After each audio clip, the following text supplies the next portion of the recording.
Winter. Hey guys, it's Spectre again. This time around I just wanted to talk about a feature I was pleasantly surprised by during the beta for The Division. I know a lot of gamers are hoping to explore a lot of buildings and loot a lot of different areas. I'm from New York City, as I've said before, so I know how dense it actually is, and I knew that we wouldn't be able to enter every single building. It would just be impossible for that to actually happen. But I was pleasantly surprised by how many spaces I could enter and how many containers I could actually loot. While I played, I really got this cool feeling reminiscent of something from DayZ or even Dying Light. As I made my way around New York City, I'd frequently find stores I could loot for supplies. I felt like this added another level of realism to the game, but what really got me was the apartments that I was able to go into.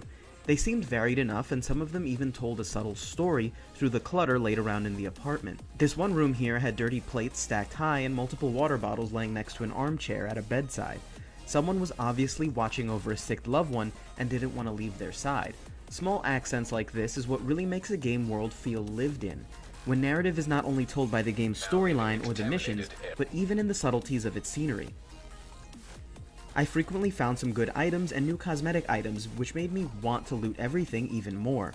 There's just something about the act of scavenging and looting in games like DayZ and Dying Light and in The Division that makes the whole situation just feel more real. You begin to think like a survivor while you play, which just ups the game's immersion factor exponentially. Some nice touches that I noticed may have been coincidental, although I don't think it was. Like finding certain supplies in certain places. I would find more food items in the kitchen, more clothing items in dressers or closets, and things like that. No more finding a can of beans in a nightstand like in DayZ. They're small nitpicky things, but again it just adds to the sense of reality. In the same flavor of Dying Light, aside from items, players could also amass materials for upgrading their base of operations and crafting. Overall, I just really enjoyed this bit of the game, and I think fans of other survival type games will enjoy it as well. My only complaint was that I wish there were a few more apartments, because we can never get enough loot. And I also wish the layout of some apartments varied more.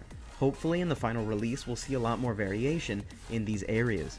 And also some of the containers seemed a little bit repetitive. I mean, why are there 10 backpacks laid around an entire apartment? But again, hopefully we'll see more variation when the game actually drops. Do you like looting side areas in games, or do you just blow past them? Let me know in the comments, and remember to like and subscribe for more content all about The Division. Thanks for watching, guys.